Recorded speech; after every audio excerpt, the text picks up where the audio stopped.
Today we are going to discuss about the Shroud by Munshi Premchand.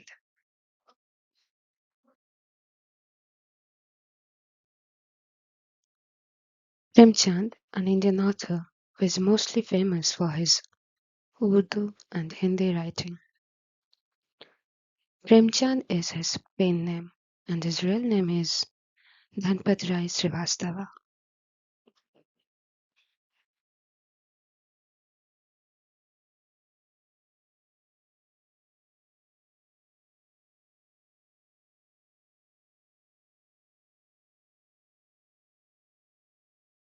What does a shroud mean?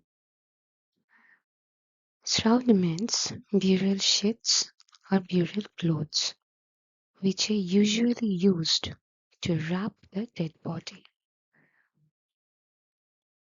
The short story, The Shroud, has been translated by many, but we are going to discuss the translation by Matrick and Aftab Ahmed.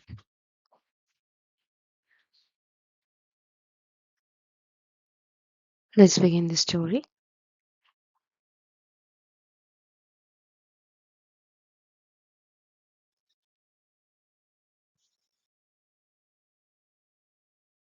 In front of the door to the hut, father and son were sitting in silence beside a smoldering bonfire.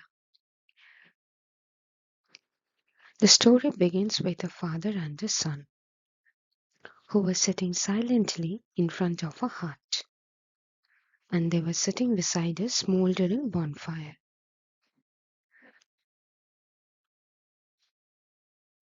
Smoldering means when something burns slowly with smoke, and bonfire means a large fire in the open air.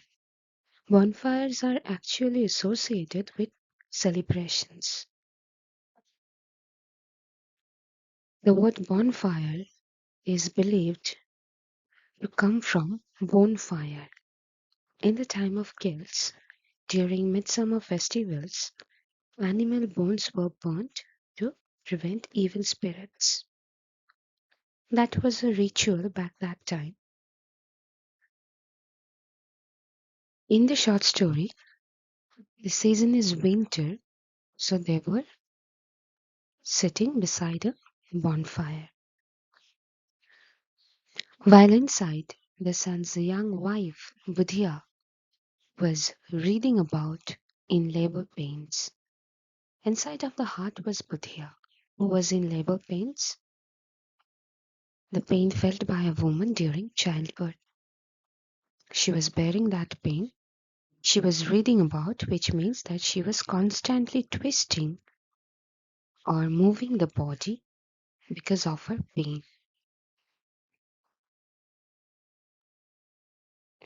From time to time, her heart-wrenching cries, turning the blood of both men cold. Her heartbreaking cries turned the two men's blood cold.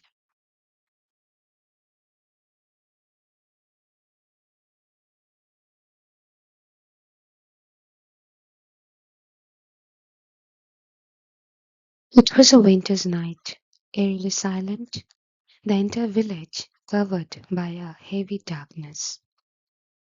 The incident took place in the night of winter. The night was mysteriously silent, and because of the coldness of the winter, the entire village was ringed by a weird silence and a heavy darkness.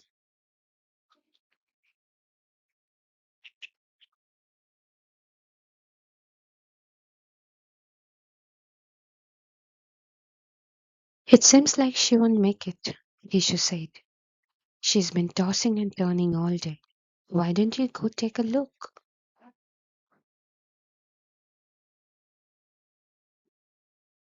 Gishu is the father who is talking to his son Madhu. Sitting outside the hut, Gishu understand that his daughter-in-law Puthia would not succeed in giving birth. because she's been trembling in pain throughout the day. Yeshu asked his son Madho to take a look of his wife Budhiya. If she has to die, why can't she get it over with?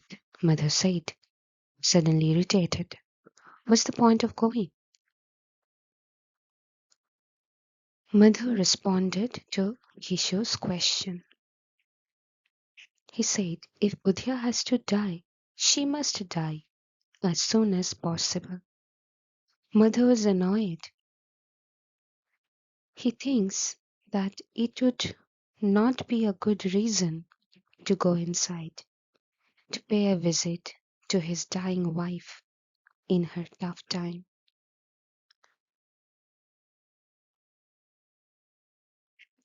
You're a heartless little shit. Are you really that indifferent to her? The woman you have spent a year's worth of good times with?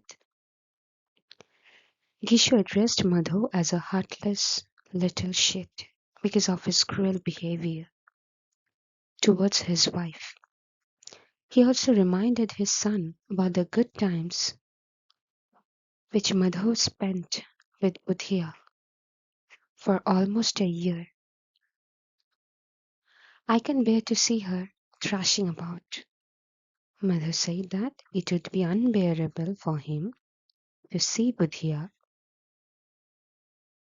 in her laboring pain, to watch over Budhiya's movement, which was so violent because of her unbearable pain.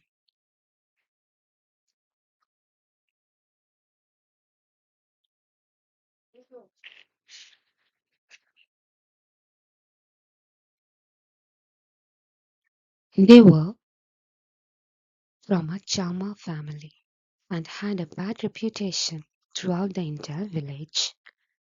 In the village, they were known to all, and the reputation they had earned, that was a very bad reputation. For every day that he would work, Gishu would take it easy for 3. Gishu was not a hard-working man. He would work for some time only. And Madhu was so lazy that for every hour he worked, he would smoke his pipe for another. Madhu was also a lazy man. He would spend his time smoking tobacco pipes for another. It was because of this that no one would hire them. Because of their lazy nature, no people approached them in the village. If at home they had 2 handfuls of grain, then they said to hell with work.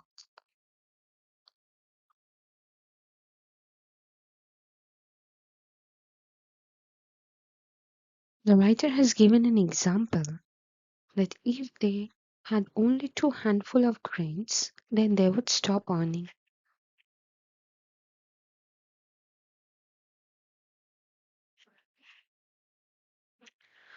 When they were out of food entirely, Yeshu would climb into a tree and tear off some wood that mother would then sell in the market. And as long as the money from that lasted, the 2 of them would wander about without a care in the world. And when they have nothing to eat, then only Gishu would tear off some wood out of necessity. Mother would go in the market to sell that wood to earn money. And as long as that money lasted, as long as they would have that money, they would be a carefree wanderer. They would wander here and there with a carefree attitude. Then, when they ran out of food again, they would sell some more wood or look for day labor jobs.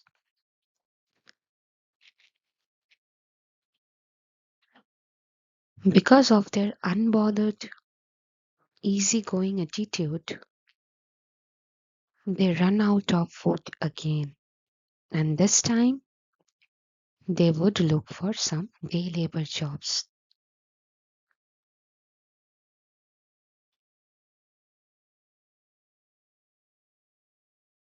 There was no shortage of work in the village.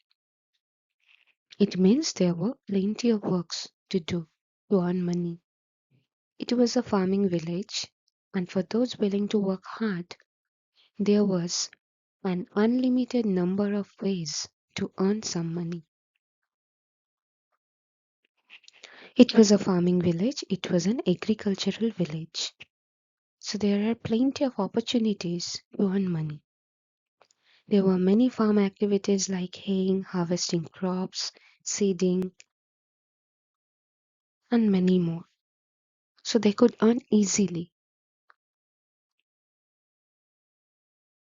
But people called on them only when the straits were so dire that they were resigned to hiring two men who did the equivalent of one man's work. When Gishu and Madhu were called by the people in the village,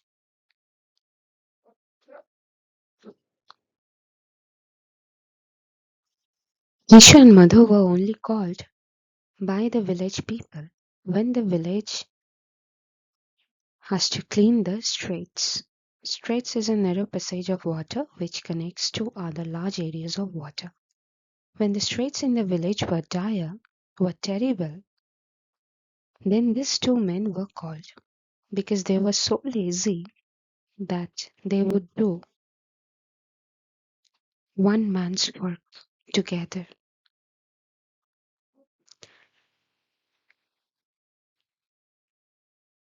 If only they were sadhus.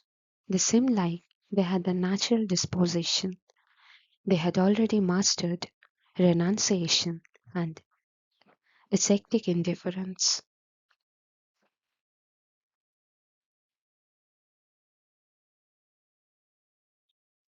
I'm reading this part from another translation, which reads: had the father son duo been sadhus, they wouldn't have been required to practice self restraint to attain contentment. It was second nature to them. So the writer is trying to say that they had many qualities which were incorporated in them naturally, which the sadhu has to master.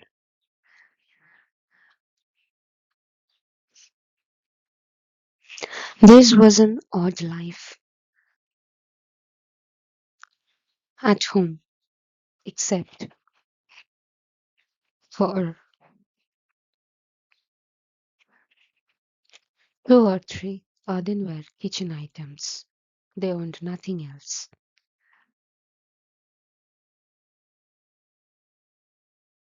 They led a bizarre lifestyle. At home, they owned only a few items, like two or three earthenware kitchen items. For clothes, torn rags hung from their naked bodies. Their clothes were torn badly. They had to wear ragged clothes to cover their nakedness. They lived free from the world's snares and yet were insolvent beneath numerous debts. They were free from the trap of the world,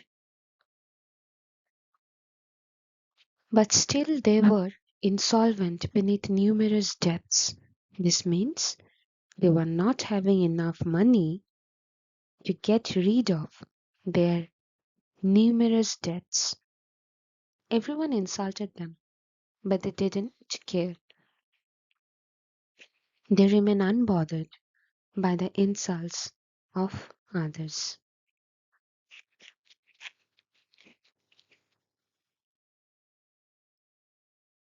Madhu and Gishu's destitution was so great that people lent them money, even knowing they would never be repaid. At harvest time, they would surreptitiously pick peas or dig potatoes to fry them up to eat. During the time of harvesting, what would they do? They would pick peas or dig potatoes to fill their stomach, or they would steal sugar cane and at night suck them down to their fibers. Apart from stealing peas and potatoes, they would steal sugarcane also.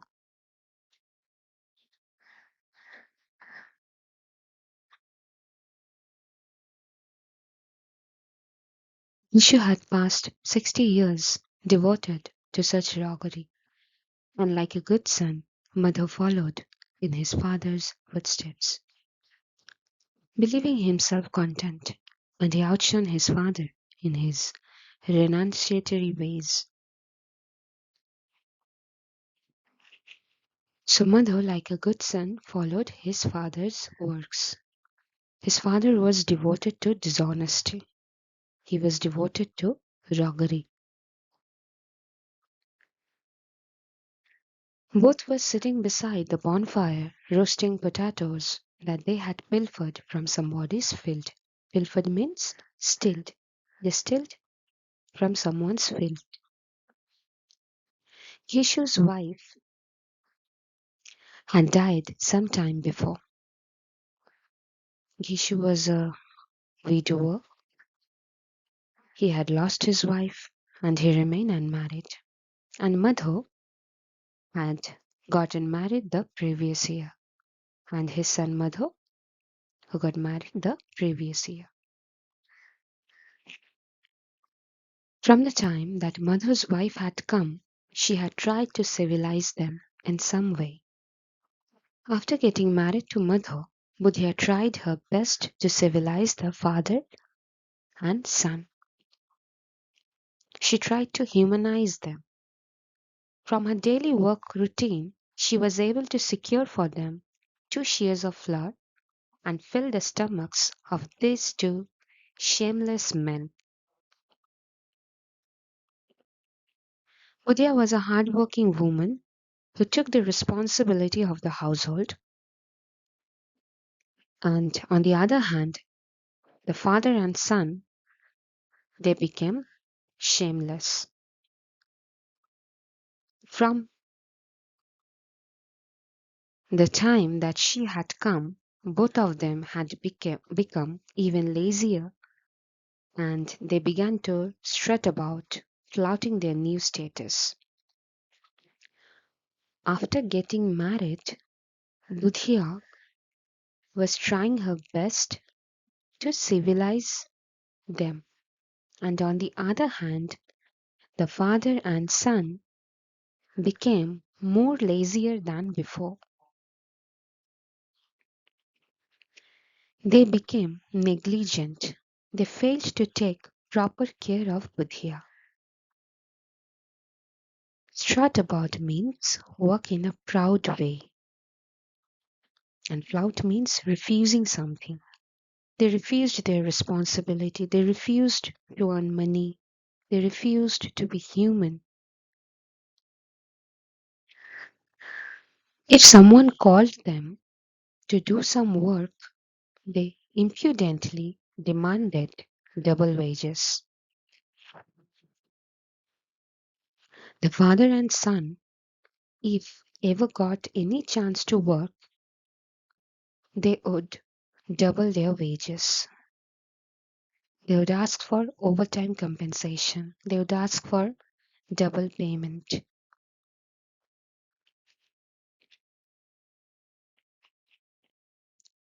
Madhu's wife was dying in childbirth, and maybe all they hoped for was that she would die quickly so they could get back to lounging around. A heartbreaking picture had been drawn here. When Madhu's wife was dying in childbirth, they wished that she could die quickly, she could die fast. Why? Because they wanted to get back to lounging around, to get back to their previous way of enjoying a carefree life.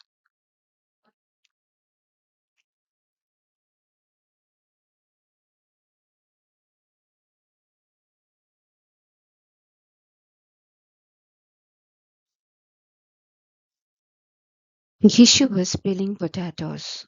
Go and see what's wrong with her, he said. Gishu asked his son to visit Budhia. She seems possessed. Where's the money going to come from to pay for an exorcist? Madhu declares then that his wife Budhya is possessed, that Budhya is influenced by an evil spirit. And Madhu even said that he did not have enough money to pay for an exorcist.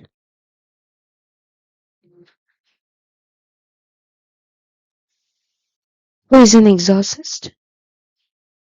A person who can cast out evil spirits. And the process of casting out evil spirit is called exorcism.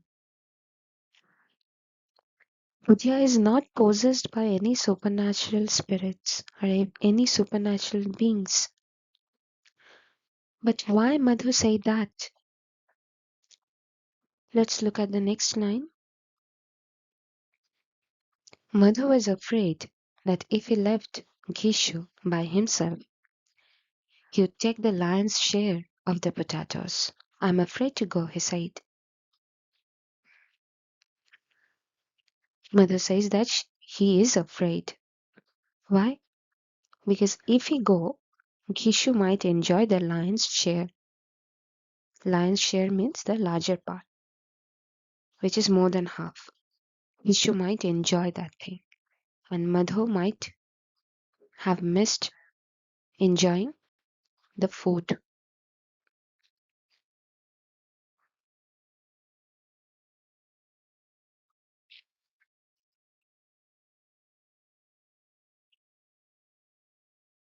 What do you mean? You're afraid? I'm right here. Then you go, Madhu said. When my wife died, I didn't leave her side for 3 days, Gishu began. Gishu recalls the memory of his wife and said that when his wife died, he remained beside the dead body of his wife for 3 days. Wouldn't she be ashamed to see me? He said, speaking of Madhu's wife. I have never seen her without a veil on. It would be wrong for me to see her now when she doesn't have control over her senses. If I went in, how could she behave modestly while flailing about in childbirth? Gishu said that Buddha would be ashamed to see her father-in-law Gishu in such condition because now Buddha is unable to behave properly, unable to behave modestly. I'm worried about what will happen if she does give birth. Our kitchen is totally empty. Madhu is worried how he would be able to feed the newborn if Dia gives birth. Don't worry, everything will be all right, Gishu went on. If God gives you a child, those who won't give anything now will come forward to help. I had 9 sons, and even when we had nothing, we always got by. Gishu assures Madhu that that even if a child is born, then all their neighbors would come forward to assist them, to help them in such a difficult time because they have nothing in their home.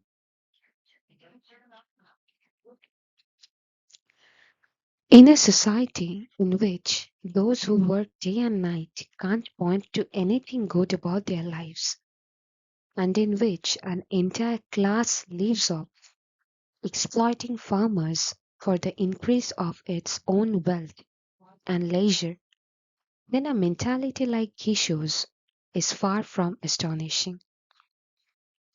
The author in this paragraph points out the harsh reality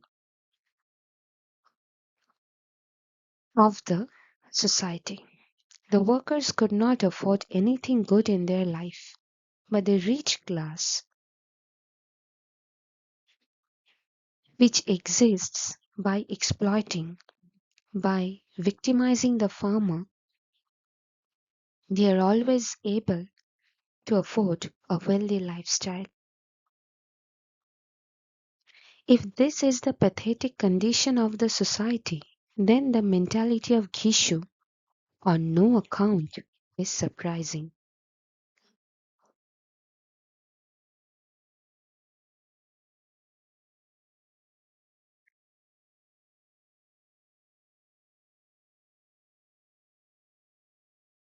You could say that in comparison to the farmers, Gishu saw clearly this state of affairs, and for this reason he belonged not among their empty headed herd, but rather among the opportunists.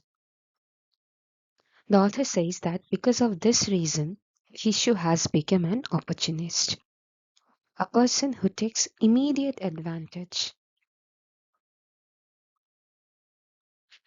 And yet he didn't have the capability to follow all their parasitic rules of etiquette and exploitation. Beside that, Gishu is incapable to follow the upper class society's parasitic rules, blood sucking rules. He is unable to follow that rules. Because of this, while many others became village leaders, Gishu was left to be ridiculed by everyone. Gishu was ridiculed by others. Gishu became a laughing stock, an object of ridicule in that society. Nevertheless, he could always draw comfort from the thought that, as bad as this life's circumstances might become, at least he'd never have to work like a dog like the farmers.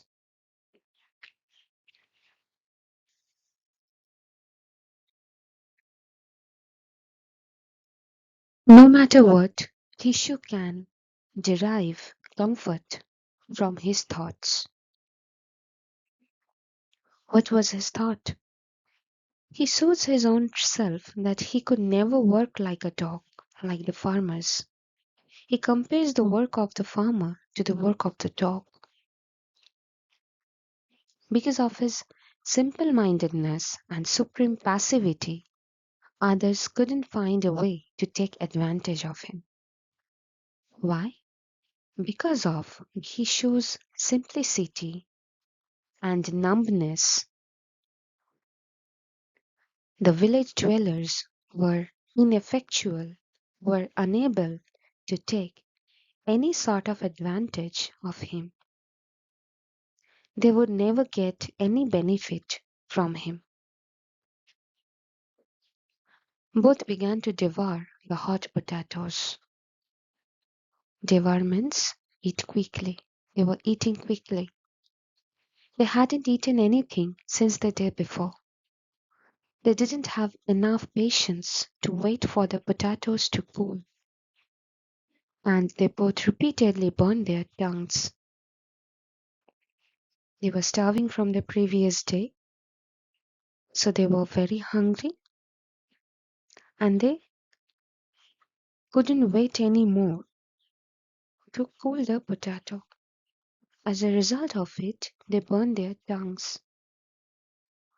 When they peeled the potatoes, their outer part didn't seem hot, but as soon as they bit down on them, the potatoes' insides burned their tongues, the roof of their mouths, and their throats. And it was actually better that they not chew the potatoes but swallow them as quickly as possible, because in their stomachs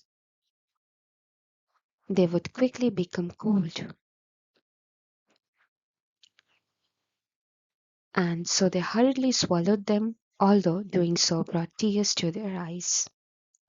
As if the potatoes were very hot, they burned their tongues, the roof of their mouths, their throats, and so they decided to swallow them up as soon as possible, so it might get cold in their stomachs.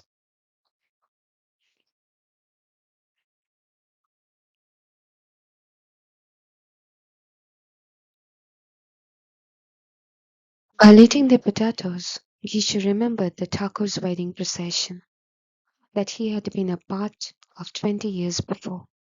That day, the pleasure of eating his fill at the wedding feast became one of his life's most memorable moments. And even today, that memory was fresh in his mind. While eating the potatoes, Gishu memorized such a wonderful experience which he experienced 20 years back when he had a lavish meal in the at the wedding feast. He said, I'll never forget that meal. Since then, I have never had such a satisfying meal. The girl's family served purees to everyone. The poorest and the richest ate purees, satpanis made from pure ghee, three types of dry vegetable dishes, one creamy dal, yogurt, chutney, and sweets. How can I tell you?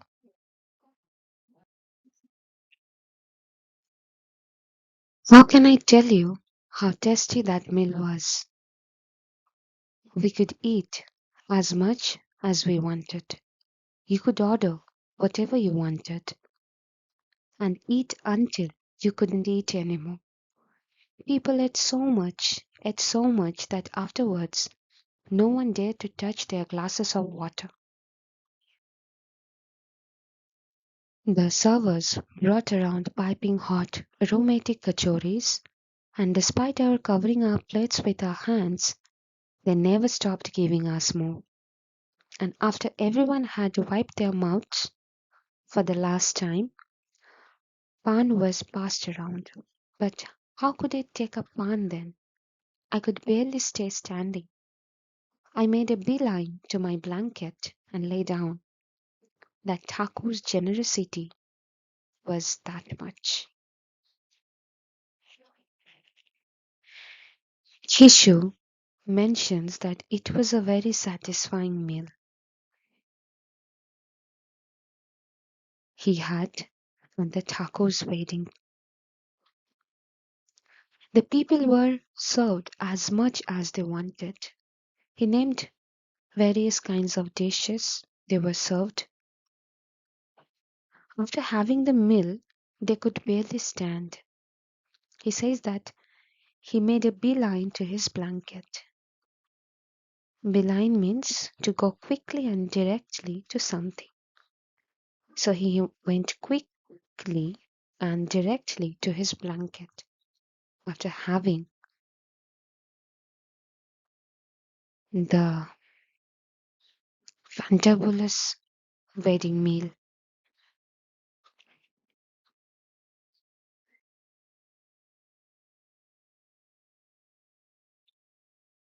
Enjoying the memory of those elaborate preparations, Mother said, wouldn't it be great if someone would serve us such a meal? After hearing the story from his father, Madhu is wishing to get served such a lavish meal. Who would go to such trouble now? That was a different time. These days, everyone seems so frugal. Don't spend too much on weddings. Don't spend too much on funerals. Ask them, what will they do with all that they're extorting from the poor? They don't let up with their hoarding, and yet you never see them spending anything. Gishore remarks that time has changed. Nowadays, people have become very economical. They would spend as much as needed.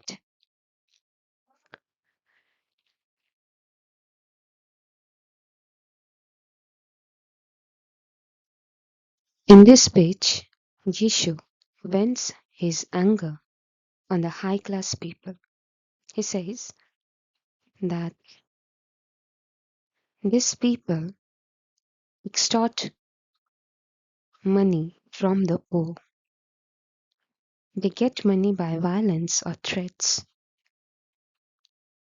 They have plenty of things, but still they don't wish to spend on weddings or funerals.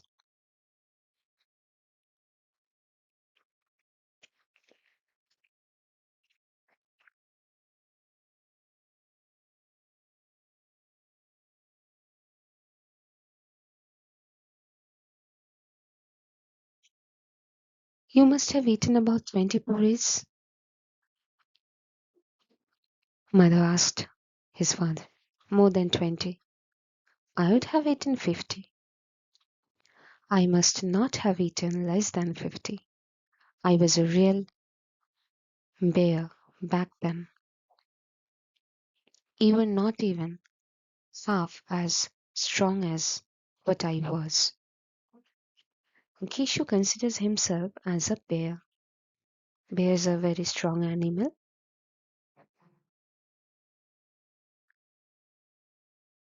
who, in hyperphagia, can eat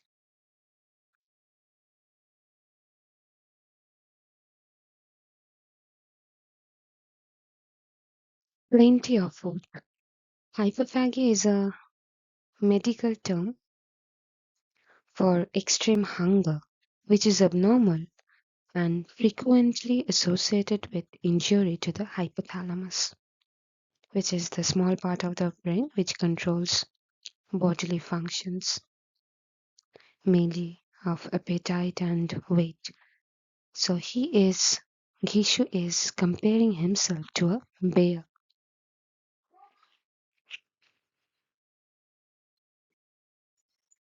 It might be interpreted that because of Gishu's extreme hunger, he is regarding him as a bear.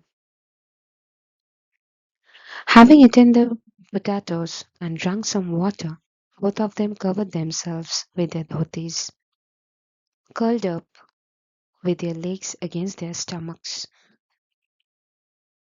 and fell asleep before the bonfire as if they were two coiled pythons. After finishing the stilled food, they enclosed themselves with their dhotis. They curled themselves up because it was the season of winter and they were feeling cold. They put their legs against their stomachs because they were still hungry and they were sleeping in front of the bonfire. The condition of the two was similar to coiled pythons because of the way they have curled themselves. And inside the hut, Buddha's condition was getting worse because Buddha had been moaning in labor pains. She was suffering so much inside the hut, and these two were outside the hut, were sleeping.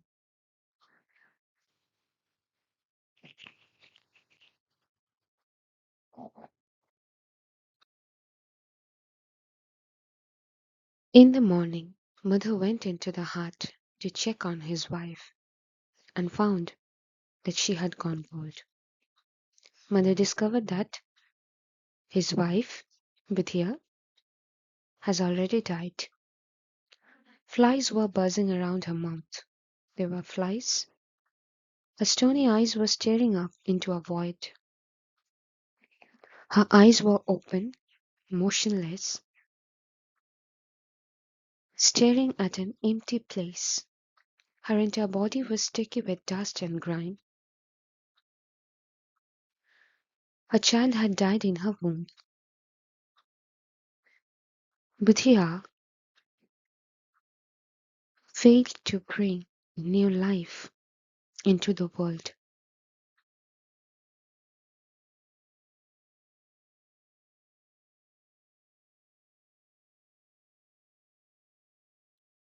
Mother rushed out to Kishu. Then both of them began to wail loudly and beat their chests. Hearing this death lament, neighbors came running and, in keeping with the time honored custom, tried to comfort the grief stricken. Their neighbors came hurriedly. They tried to console Gishu and Madhav. But it wasn't a time to get too caught up in grief because Gishu and Madhu had to worry about a shroud and wood for a funeral pyre.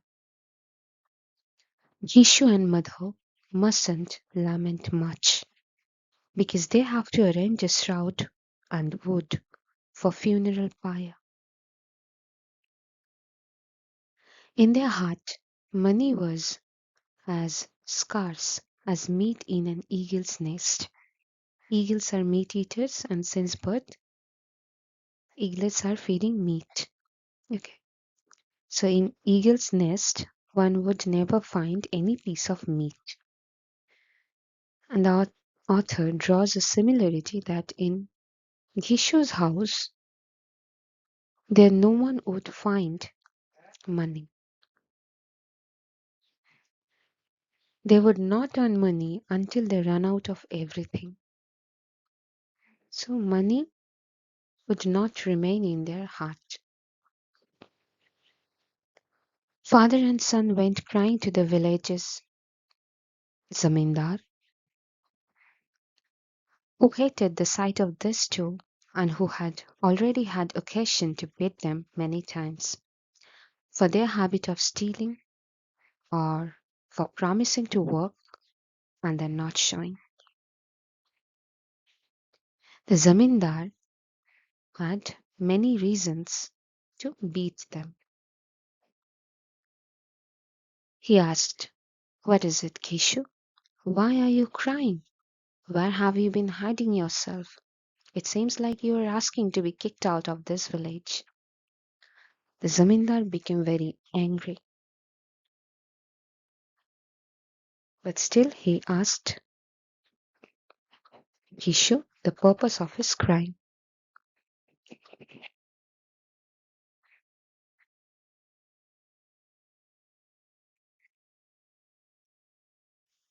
Kishu lay prostrate, his head touching the ground, and with tears filling his eyes, he said, "Sarkar, I'm in a bad way. Madhu's wife passed away last night. She was reading about all day, Sarkar. We kept vigil over her for half the night. Drugs and medicine. We tried everything available to use, but she left us anyway. Now there's no one to give us even a single roti. Boss, we are ruined. Our house is desolate. I'm your slave. Except for you, there's no one left to see Bhutia through her final rites. Other than yours, before whose door should I go begging?" Gishu used a very flattering speech to convince the zamindar. He addressed him as Sarkar, boss. He even said that he is the zamindar's slave. Why did he do so?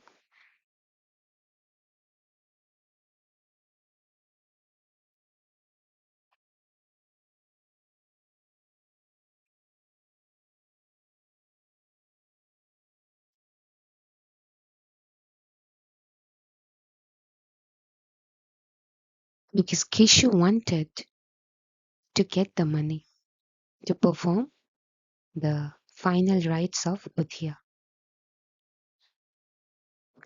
The Zamindar was a tender hearted man, but being compassionate to Gishu was as pointless as dyeing a black blanket with beautiful colors. The Zamindar just felt like saying, "Get out of here, keep the corpse at home, and let it rot. Normally, you don't show your face even when I call for you. Now, all of a sudden, when you need something, you come trying to flatter me, you sniveling imp." The Zamindar tried to say all these things, but he didn't say it.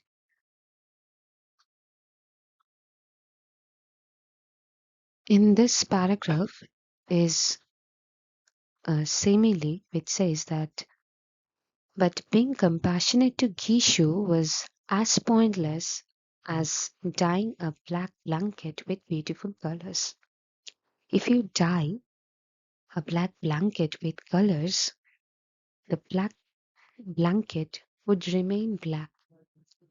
It would not change its color.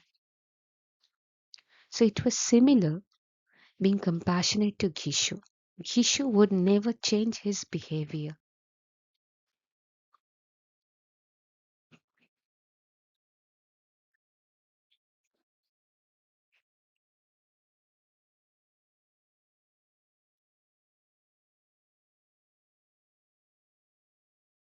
But this wasn't the time to get angry or to exact revenge. Willingly or unwillingly, he took out 2 rupees and flung them blindly in Gishu's direction, without uttering one word of consolation. It was as if he was simply relieving himself of a burden. The Zamindar wanted to curse them heavily, but he didn't. He didn't even utter a single word to console Gishu. He flung 2 rupees. He threw it with great force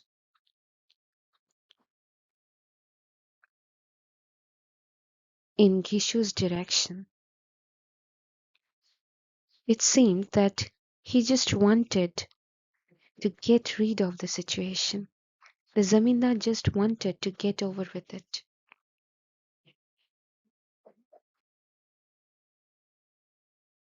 So the Zamindar had given 2 rupees. How were the Benia on moneylenders going to find the temerity to refuse Gishu's pleas? Benia is a caste, and moneylenders are a person whose business is lending money to those who can pay the interest. So Gishu decided to take money from moneylenders and from Benia. Gishu went around banging on a drum, shouting out that the Zamindar had given 2 rupees. So Gishu made a declaration that he got 2 rupees from the village Zamindar. Someone gave 2 annas, someone gave 4 annas. In an hour, Gishu had collected 5 rupees, enough for their needs. Someone gave some grain and someone some wood. In the afternoon, Gishu and Madhu set out to bring a shroud from the market, and others began to cut bamboo for the corpse's stretcher. The corpse must be carried, so they were cutting bamboo to make a stretcher. And in the meantime, Gishu and Madhu decided to bring a shroud from the market. The kind-hearted women of the village came by Madhu and Gishu's hut to look at the corpse. Thinking about Budhya's helplessness, they shed a tear or two and then left for home. So few village women came, they pay a visit to Budhya, shed 1 or 2 tears, and then left. After reaching the market, Kishu said, "We have got enough food for the pyre, don't you think, Madhu?" So they got plenty of wood. Yeah, we have got a lot of wood, Madhu said. Now we need a shroud. The only thing they need now is a shroud. So let's get a cheap one. Yeah, why not? At night when we are taking the corpse to the pyre, who's going to see the shroud anyway? So they decided to buy a cheap shroud because at night nobody would differentiate between a cheap one and an expensive one.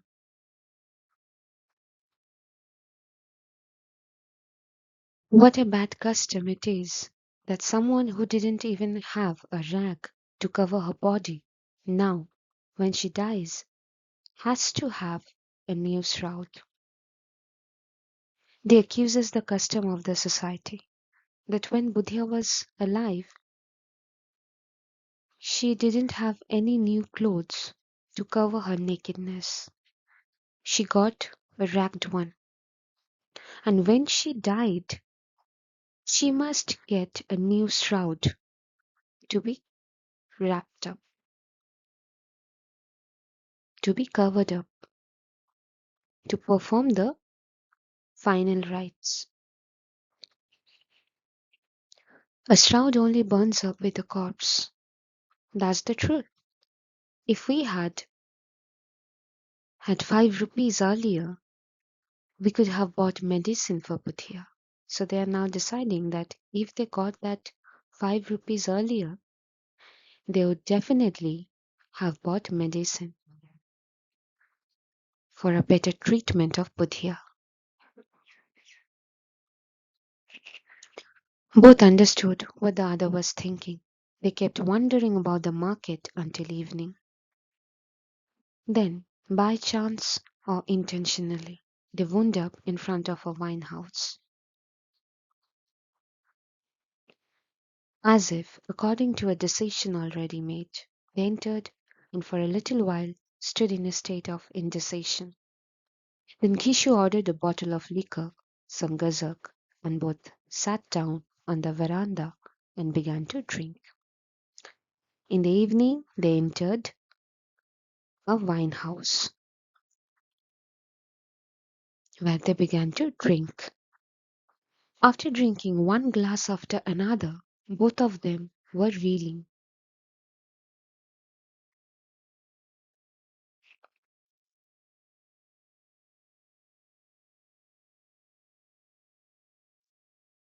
They were stumbling. Then Kishu spoke. What would be the use of getting a shroud? In the end, it would just burn up. The dead doesn't take anything with them. Mother looked in the direction of the sky, and,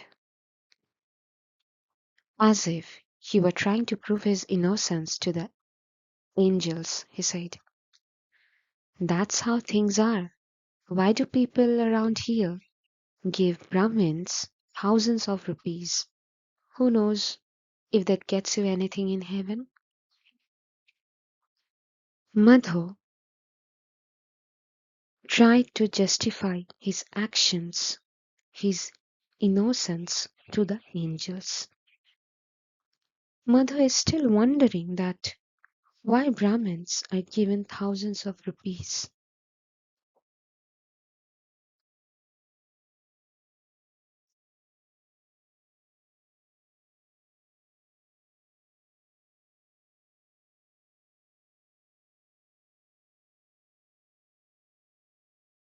Rich people have money to throw around. What do we have to show off? Gishu made a comment on the lifestyle of the rich people. Rich people show off their status by throwing money. Here and there, they throw money. They show off. But what answer will you give people? People will ask where the shroud is, won't they? Madhu is curious how they would manage the people. If they do not buy a new shroud, people would definitely ask them. And what answer would they give the people? Gishu laughed.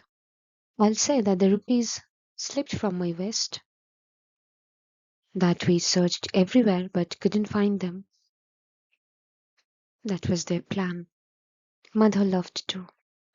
At this unexpected turn of good fortune and root of faith, he said, the missus was a real good one. Even dead, she has looked after our food and drink. Mother acknowledges that Budhya was a good missus. Why? Because she arranged the money to buy food and drink even after her death. More than half of the liquor was gone. She ordered 2 shares of purees, meat with stewed vegetables, tasty livers, and fried fish. The shop was right in front of the wine house. Madhu hurried back, bringing everything on 2 broad leaf plates. All in all, it cost 1.5 rupees, and only a little money remained.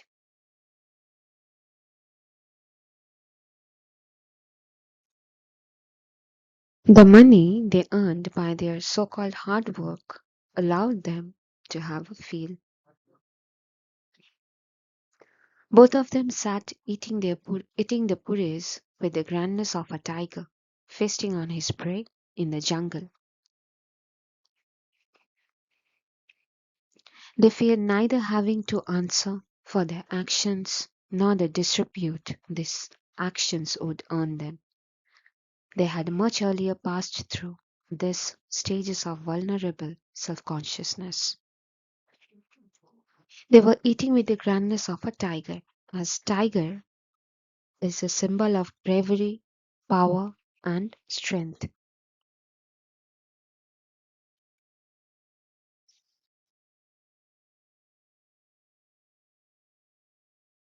They were brave because they do not fear how they would answer for their actions, for their wrongdoings, for their lies, but they only concentrated on their lavish meal.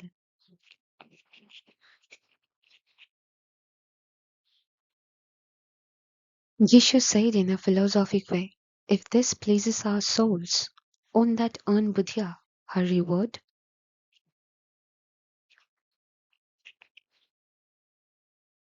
Madhu deferentially bowed his head and assented. Of course. Then he said, God, you are all knowing. Take Buddha to heaven. Both of us ask this of you from the bottom of our hearts.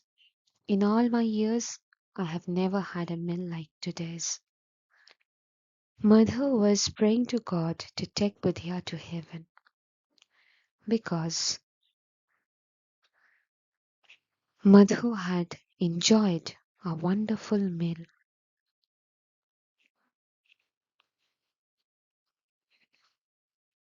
After a second, a doubt arose in Madhu's heart. Dada, we too will have to go there one day. Geshu did not respond to this childish comment. He looked at Madhu with reproach. Then Mother said, when we get there and she asks us, why didn't you get a shroud? Then what are you going to say? Just drop it, will you? She's certainly going to ask.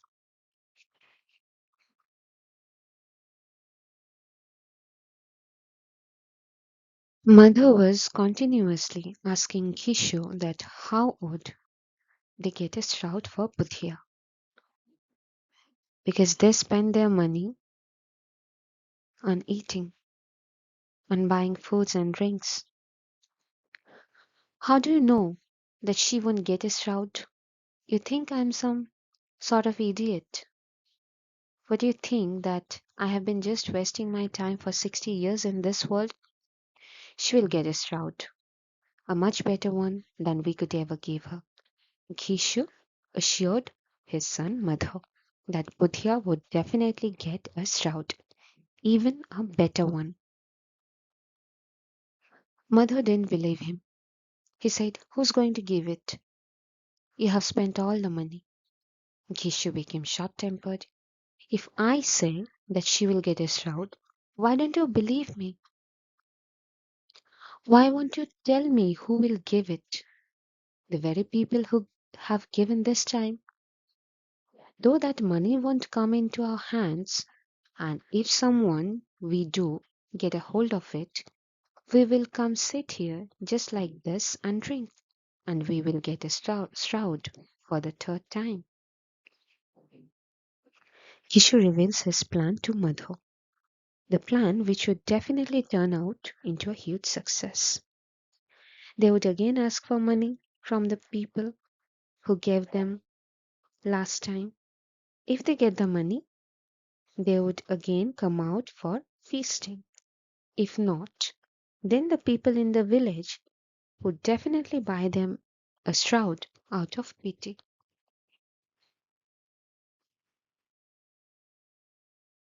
As darkness was spreading and the stars began to sparkle brightly, the atmosphere of the wine house too became livelier. Someone sang, someone began to shout out in drunkenness, someone clung to his friend's throat, someone brought a cup to his friend's mouth.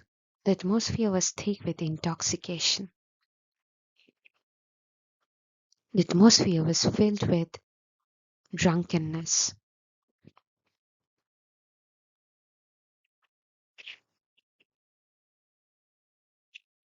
There was drunkenness in the air, drinking just a mouthful.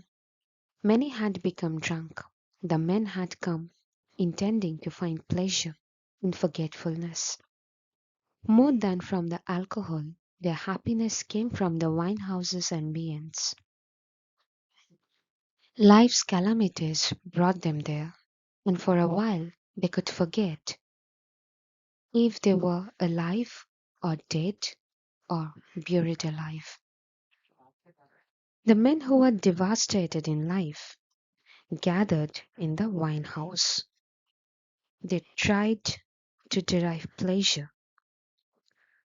The aura of the wine house made them forget about their difficulties in life.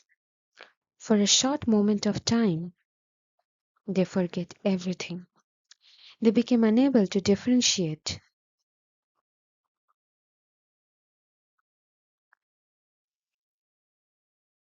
whether they were being alive or dead or buried alive. They just failed to remember anything. Both father and son, even now, were enjoying themselves, sipping at their liquor.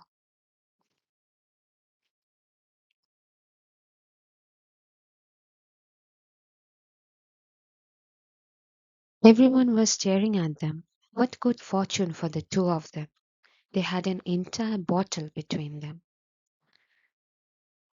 The father and son duo, Gishu and Madhav, became the center of attention in the wine house. After having eaten, Madhu took the plate with the remaining puris and gave it to a beggar, who was standing and casting hungry looks toward him. And Madhu felt for the first time in his life the conceit, bravado, and jubilation that comes with drinking. Madhu offered his plate with remaining puris to a beggar.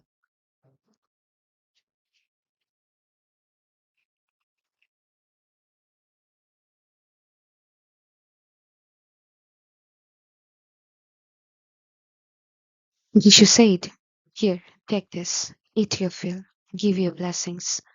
The woman who earned this has died, but your blessings will certainly reach her. Give all the blessings you can, master. The money that we spent for this was hard earned." Gishu asked for blessing for Budhya from the beggar, that the blessing would definitely reach to Budhya. Madhu again looked toward the sky and said, "She will go to heaven, Dada. She will become the queen of heaven." Gishu stood up and, as if he was swimming in waves of happiness, said, "Yes, son, She will go to heaven. She harassed no one. She oppressed no one. In dying, she made this meal possible, and her life's most ardent desire was fulfilled. If she doesn't go to heaven, then will the rich people, who with both hands rob from the poor, who go to wash away their sins in the Ganga and pray in temples? Kishu again said that Budhya would definitely go to heaven because she has harassed no one. She did never disturbed anyone. Rather, after her death, she arranged such a sumptuous meal for her husband Madhu and her father-in-law Gishu. This time Gishu also vents his anger on the rich people who steal from the poor in numerous possible ways, who visit temple after temple, and who try their best to wash away their sins in Ganga. Their optimistic mood died away. Changeable mind is drunkenness's peculiar characteristic. Despair and sorrow returned.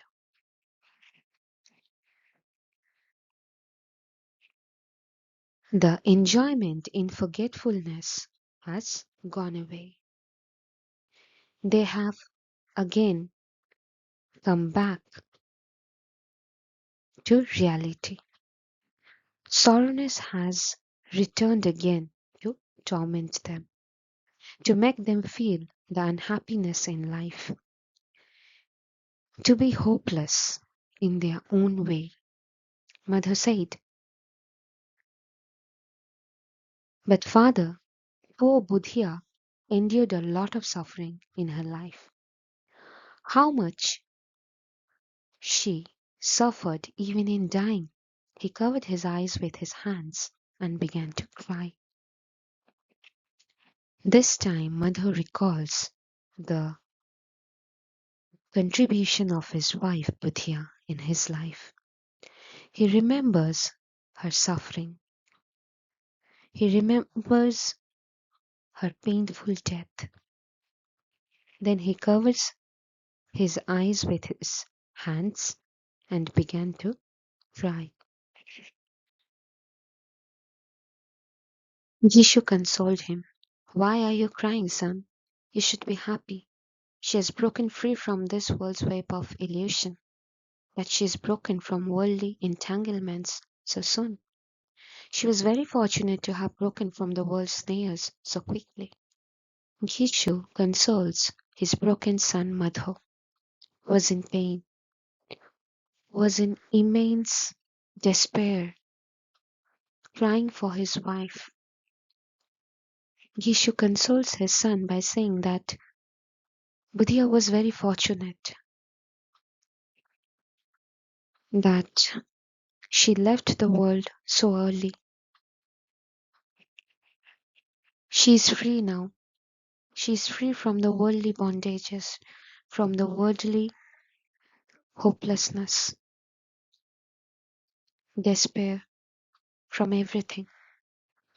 And standing right there, both of them began to sing, Beguiler, your sidelong looks bewitch. Beguiler, why? They were singing. The entire wine house was spellbound in watching Madhu and Kishu, and these two drunks kept singing in a state of engrossed delight. The entire wine house was speechless. They were just observing these two people. Then both of them began to dance. All of them started dancing. They leapt about, they fell down, they moved about with seductive gestures, and at last, becoming overwhelmed by their drunkenness, they collapsed right there.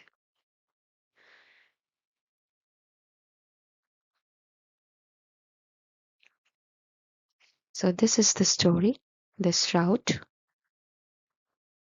which talks about